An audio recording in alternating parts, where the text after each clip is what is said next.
Air strike, মধ্যরাতে বিভীষিকা, চলে গেল একাধিক প্রাণ। ঘুমন্ত অবস্থাতেই একের পর এক মৃত্যুর খবর এবং সেখানে মৃতের সংখ্যা আরো বাড়তে পারে। নানগরহার পাকতিতায় ঘন জনবসতি এলাকায় মুহুর্মুহু হামলা চলে। পাকিস্তানের বোমায় নিরীহ নাগরিকদের মৃত্যু। ঘুমন্ত অবস্থাতেই ছিন্ন ভিন্ন কমপক্ষে 17 জন। মৃতের সংখ্যা আরো বাড়তে পারে বলে আশঙ্কা।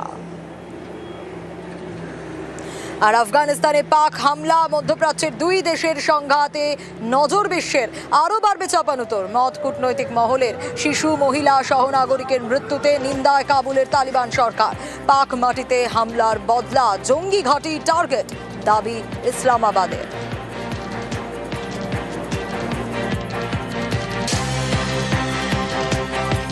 নিউজ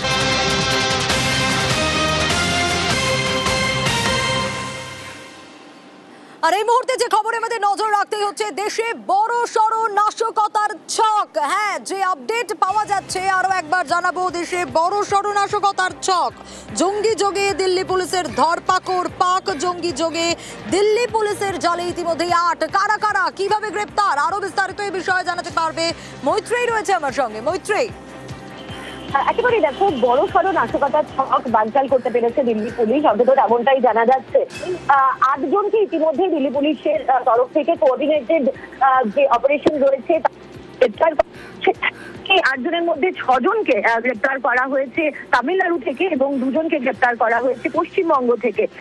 যেটা এখনো পর্যন্ত জানা যাচ্ছে যে এই 8 জন যাদেরকে গ্রেপ্তার করা হয়েছে তারা অ্যান্টি ইন্ডিয়া কার্যকলাপের সঙ্গে যুক্ত ছিল এবং তারা সমাজ মাধ্যমে বিভিন্ন রকমের পোস্ট করতো, যেগুলো ভারত বিরোধী পোস্ট, এবং তার সঙ্গে সঙ্গে ফ্রি কাশ্মীর মুভমেন্টেরও ব্যাপারে পোস্ট করতো। এবং দিল্লি পুলিশের তরফ থেকে তারা যেটা জানতে পেরেছে যে এই 8 জন লোক তারা বড়সড় নাশকতার ঝক করছিল দিল্লিতে, এবং তারা লস্করে তৈবা এবং ISI এর সঙ্গে তাদের নিয়মিত যোগাযোগ ছিল। এর পাশাপাশি বাংলাদেশেরও এক জঙ্গি সংগঠনের সঙ্গে যোগাযোগ।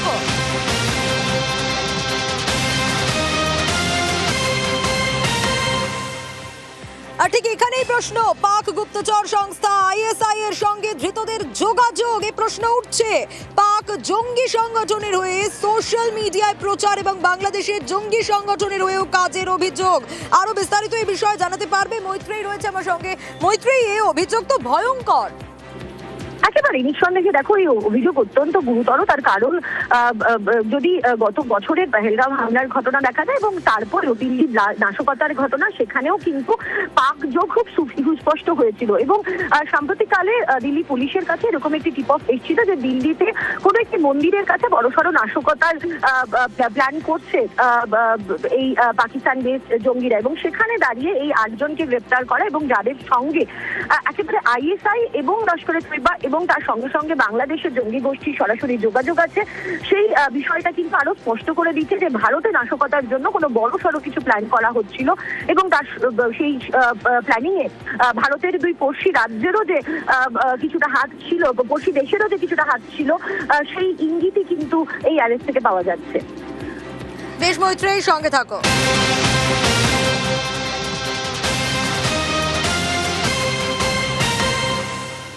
আর ধৃতদের কাছ থেকে কি কি উদ্ধার হলো? ধৃতদের ইতিমধ্যেই দিল্লি নিয়ে গিয়েছে পুলিশ, কিন্তু কি কি পাওয়া গেল তাদের কাছ থেকে মৈত্রেয়ীর কাছ থেকে জানবো। মৈত্রেয়ী, এই যাদেরকে গ্রেপ্তার করা হয়েছে তাদের কাছ থেকে কি কি পাওয়া গেল? তার কারণ তারা যেভাবে কাজ করতেন, যে সংগঠনের হয়ে কাজ করতেন, বা যে অভিযোগগুলো উঠে আসছে, তাদের কাছে কি কি ছিল? তাদের কাছে সবথেকে গুরুত্বপূর্ণ যে জিনিসটি পাওয়া গিয়েছে সেটা হচ্ছে মোবাইল। 8টি মোবাইল ফোন তাদের থেকে পাওয়া গেছে এবং 16টিরও বেশি সিম কার্ড তাদের থেকে উদ্ধার হয়েছে। পুলিশ এই মুহূর্তে মোবাইল গুলিকে পরীক্ষা করে দেখছে যে তার ভেতর থেকে কোনো তথ্য পাওয়া যায় কিনা, এবং একই সঙ্গে সিম কার্ড গুলিও কবে থেকে অ্যাক্টিভ ছিল এবং কিভাবে ব্যবহার হচ্ছে এবং কিভাবেই বা সিম কার্ড গুলি কেনা হয়েছে, এই সমস্ত তথ্য এই মুহূর্তে দিল্লি পুলিশ খতিয়ে দেখছে। বেশ মৈত্রেয়ী।